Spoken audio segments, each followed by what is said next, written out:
I'll be talking about some of the characters from Chapter 3, The Red Candle from the Joy Luck Club. Some of the main characters from the section is Lindo Zhang, Huang Taiyanyu, Huang Tatai, and Lindo's mother. Lindo Zhang is the protagonist of The Red Candle. Two words that describe Lindo Zhang would be cunningness and the significance of a promise. Lindo's childhood is quite unfortunate and unhappy. From the departure of her family to an arranged marriage at the age of 16, she manages to stay optimistic throughout all the confrontations she must endure. Her marriage to Taiyan is uncomfortable for her, especially when her mother-in-law pushes her to have a child. Lindo is neglected for the majority of her childhood. The word promise helps Lindo through the torturous days and miserable nights. Lindo would consider herself cunning because she's able to maneuver out of situations with intelligence and without breaking any promises. She escapes her dreadful marriage through manipulation. Huang Tatai is the mother of Huang. She's extremely strict towards Lindo, especially since her family's wealth surpasses Lindo's. Huang's obnoxious attitude is showcased specifically when she insults Lindo's appearance and family's social stance. Huang Tatai only cared about her son and a grandchild. Throughout this section of reading, she's incredibly mean and nasty towards everyone other than her son. Huang Taiyanyu is the husband of Lindo Zhang. He marries her at the age of 15, which will definitely have negative impacts on their relationship with Lindo. Huang is particularly nasty and bullies Lindo throughout her childhood. In his first marriage, he feels intimidated by Lindo as they sleep together. Therefore, he forces her to sleep on the couch. Though his mother pushes for a grandchild, he is pressured to sleep with her but is unable to. Lindo and Huang soon establish a new type of relationship. Huang's shyness makes Lindo feel more like an older sister than wife. Huang later ends up getting an annulment with Lindo. Lindo's family is not talked about much except for her mother. Lindo is shipped to stay with her future husband, but before she leaves, her mother reminds her of the importance of a promise.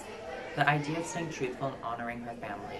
Lindo never forgets this lesson and will use the concept to guide herself to America.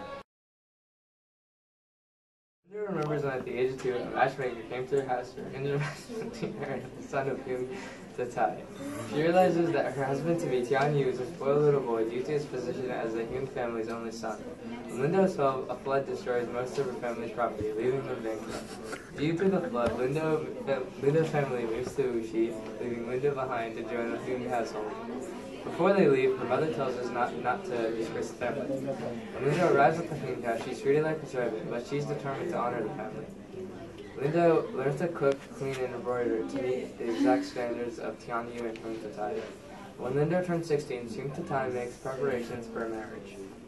Huang Tatai prepares an elaborate wedding, but the week before the wedding, Japanese soldiers begin invading the region. On the day of the wedding, it begins to rain. People confuse it with bombs and decide not to leave their homes. During the ceremony, a candle with 2 ends is lit. It is supposed to burn continuously throughout the night, symbolizing a marriage that can never be broken. The candle seals Lindo to Huang family forever. After the marriage, Taiyanyu throws Lindo out of his bed, instructing her to sleep on the sofa. Instead of doing that, Lindo goes out to the courtyard where she can see a servant looking after the candle. The servant is scared by loud thunder and runs away. Lindo then proceeds to creep up and blow out one end of the candle. Lindo and Taiyanyu never consummate their marriage, but Lindo remains an obedient wife. Huang Tatai finally gets mad at Lindo for failing to produce grandchildren, and although Lindo finally starts sleeping in the same bed as Taiyanyu refuses to touch her. Lindo hypothesizes that he's like a little boy who never grew up. Lindo begins to love Taiyanyu as a younger brother. Huang Tatai confines Lindo to bed rest. She follows all sorts of superstitions like removing all scissors and knives from Lindo's bedroom. After a while, Huang Tatai consults a matchmaker who argues that Lindo is too balanced in all the elements. Huang Tatai then reclaims all of Lindo's jewelry to free her of her metal element. Got him, coach. It's the first page. Got him. For the first time, Lindo begins to think independently. She plots a way to escape her marriage without breaking her promise to her parents. Lindo uses a dream to convince Huang Tatai that the marriage candle blew out and that Taiyanyu would die if he stayed married to Lindo, and that a pregnant servant girl is really of imperial blood, is Tianyu's true wife, and is carrying Tianyu's baby. Lindo manages to convince Huang Tatai by arguing that the marriage is rotten. offering as proof an empty spot in her map where a tooth fell out and a mole on Tianyu's back. Tianyu and Lindo divorce and Lindo moves to America. When Lindo goes to America, she has a daughter named Waverly. Lindo teaches Waverly about the art of invisible strength. Lindo likes to hover and give useless advice as Waverly gets better and better at the game. On one weekly trip to the market, Waverly gets fed up and yells at her mother, alleging that these shopping trips are just to show her off.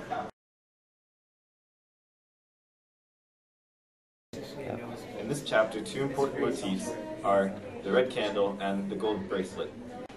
The gold bracelet symbolizes the promise Lindo makes to her parents. The purer the gold, the more honest Lindo is. Lindo kept her promise, but only removed them for the festival Pure Brightness. She now wears two to show her dedication to her promise. The red candle represents the matrimonial bond that the couple have. If one or both ends of the candle wick extinguish, their culture dictates that the marriage will probably not last. This is important because during the chapter, Lindo's end extinguishes, but the person... Is that right? One. The red candle symbolizes the matrimonial bond that the couple have.